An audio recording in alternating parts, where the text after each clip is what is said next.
ونذيرا وداعيا إلى الله بإذنه وسراجا وقمرا منيرا أما بعد فأعوذ بالله من الشيطان الرجيم। সকলেই জবান খুলে উচ্চ আওয়াজ দিয়ে একই কণ্ঠে আমার সাথে পড়ুন, বিসমিল্লাহির রাহমানির রাহিম। আলম তারা কাইফা ফাআলা রাব্বুকা বিআসহাবিল ফিল ألم يجعل كيدهم في تضليل وأرسل عليهم طيرا أبابيل ترميهم بحجارة من سجيل فجعلهم كعصف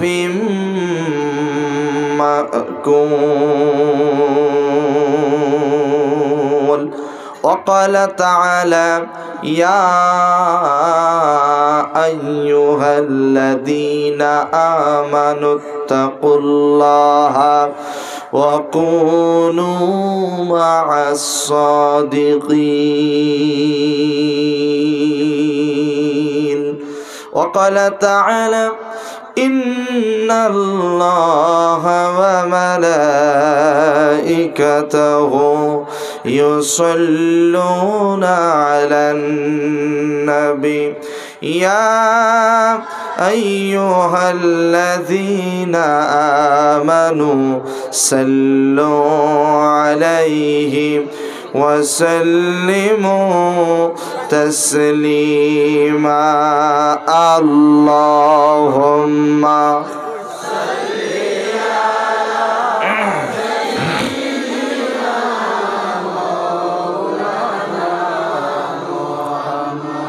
وعلى آل سيدنا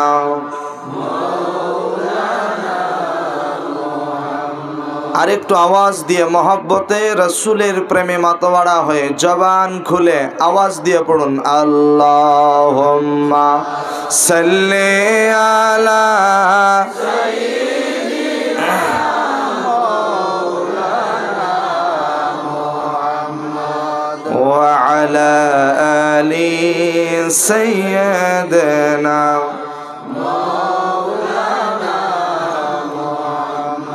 মক্কাতে জন্মিলেন নবীজি, মক্কায় থাকা হলো না, মক্কাবাসীর অত্যাচারে হিজরত করলেন মদিনা। আল্লাহুম্মা সাল্লি مولانا وعلى آل سيدنا তাইফেতে গেলেন নবী ইসলাম প্রচার করিতে, তাইফবাসী মারল পাথর নবীজির শরীরে। আল্লাহুম্মা সাল্লি আলা সাইয়্যিদিনা মাওলানা মুহাম্মদ ওয়া আলা আলি সাইয়্যিদিনা।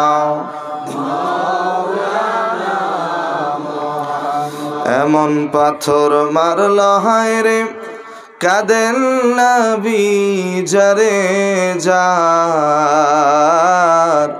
এই দুনিয়ায় আমায় বুঝি